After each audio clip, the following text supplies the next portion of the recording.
محترم ناظرین، آج کی ویڈیو میں ہم جانیں گے حوروں کی دنیا کے بارے میں۔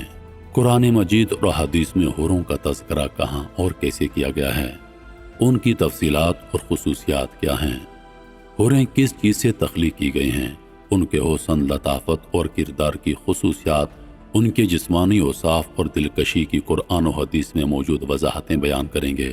کیا جنت کے مختلف درجات میں مختلف حوروں کا تصور موجود ہے؟ کن لوگوں کے لیے حوریں مخصوص ہیں؟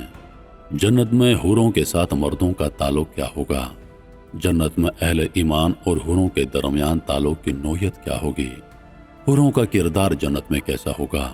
حوروں کی تعداد اور جنتی مردوں کے لیے وعدے کیا ہوں گے؟ عورتوں کا مقام اور حوروں سے موازنہ۔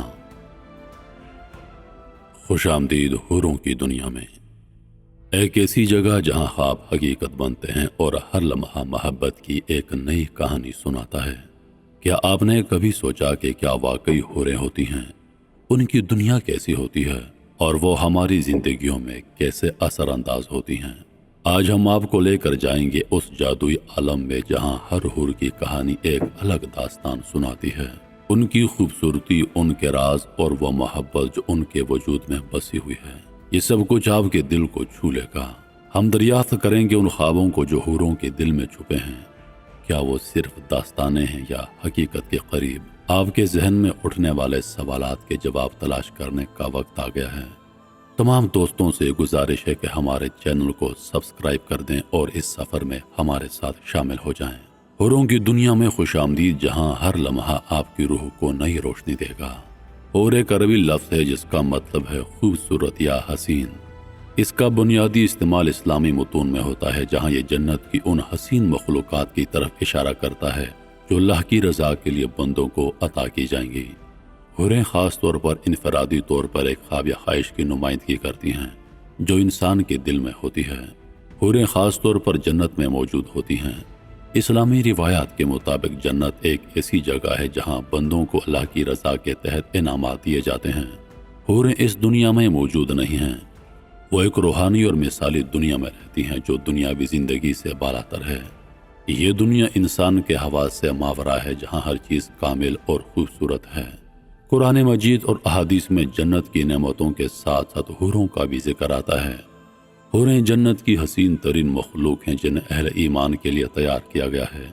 قرآن مجید میں متعدد مقامات پر حوروں کا ذکر کیا گیا ہے، جیسے سورۃ الدخان میں انہیں نیک بیویاں کہا گیا ہے۔ ہم انہیں بڑی بڑی آنکھوں والے حوریں عطا کریں گے، سورۃ الدخان آیت نمبر 54۔ اسی طرح سورۃ الرحمن میں حوروں کو مرجان یعنی موتی اور مونگے سے تشبیہ دی گئی ہے۔ احادیث میں بھی ان کی صفات کا ذکر موجود ہے، جیسے کہ ان کے حسن و جمال اور دلکشی کو بیان کیا گیا ہے۔ حوروں کو خصوصی حسن اور لطافت کے ساتھ تخلیق کیا گیا ہے۔ وہ بے انتہا خوبصورت، نرم مزاج اور وفادار ہوں گی۔ اسلامی روایات میں انہیں موتی جیسی صاف و شفاف اور لطیف جسم کی مالک بتایا گیا ہے۔ احادیث میں ان کے حسن کی وضاحت کرتے ہوئے کہا گیا ہے کہ ان کی جلد اور جسم اتنے شفاف ہوں گے کہ ان کی ہڈیوں کا مغز تک نظر آئے گا۔ اس سے ان کی بے پناہ خوبصورتی کا اندازہ ہوتا ہے۔ جنت کے درجات کی تقسیم کے ساتھ حوروں کا بھی تعلق ہے۔ مختلف درجات میں مختلف نعمتیں ہوں گی اور حوریں ان میں سے ایک ہوں گی۔ جنت کے اعلیٰ درجے میں رہنے والے افراد کو زیادہ خوبصورت اور تعداد میں زیادہ حوریں عطا کی جائیں گی، جبکہ نچلے درجات میں ان کی تعداد کم ہو سکتی ہے۔ اس کا تعلق انسان کے اعمال اور نیکیوں سے ہوگا۔ حوروں اور اہل ایمان کے درمیان ایک خاص قسم کا روحانی اور جسمانی تعلق ہوگا۔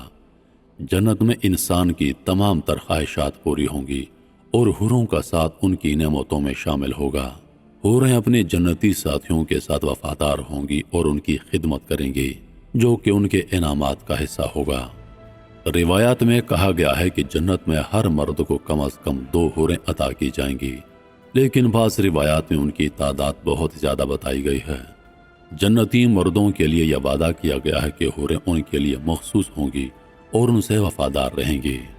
اسلام میں جنتی عورتوں کو حوروں سے زیادہ اعلیٰ مقام عطا کیا گیا ہے۔ حوریں جنت کی مخلوق ہیں، جبکہ جنتی عورتیں وہ ہیں جو دنیا میں نیک اعمال انجام دے کر جنت میں داخل ہوں گی۔ ایک حدیث میں بتایا گیا ہے کہ دنیا کی نیک عورتیں جنت میں حوروں سے زیادہ حسین ہوں گی، کیونکہ ان کے اعمال کا صلہ ان کے حسن میں ظاہر ہوگا۔ اگرچہ حوروں کا ظاہری حسن بے مثال ہوگا، لیکن ان کا روحانی مقام بھی جنت کی زندگی کا ایک اہم پہلو ہے۔ حوریں اپنے ساتھیوں کے لیے سکون اور آرام کا باعث بنیں گی۔ ان کی رفاقت جنتی زندگی کو مکمل کرے گی۔ جنت کی زندگی میں حوروں کا کردار نہ صرف ساتھی بننے تک محدود ہوگا، بلکہ وہ جنت کی دیگر نعمتوں کے ساتھ ساتھ ایک خاص راحت اور خوشی کا ذریعہ ہوں گی۔ ان کا کردار جنت میں اللہ کی رضا کے ساتھ جڑا ہوا ہے اور وہ جنتی لوگوں کے لیے مسرت کا باعث بنے گی۔ مختلف اسلامی مکاتب فکر میں حوروں کے تصور پر مختلف تشریحات پائی جاتی ہیں۔ بعض علماء حوروں کو جنت کی علامتی مخلوق سمجھتے ہیں، جو کہ جنت کی بے شمار نعمتوں کی نمائندگی کرتی ہیں، جبکہ بعض علماء کے نزدیک حوریں ایک حقیقی مخلوق ہیں جو اہل ایمان کے لیے تیار کی گئی ہیں۔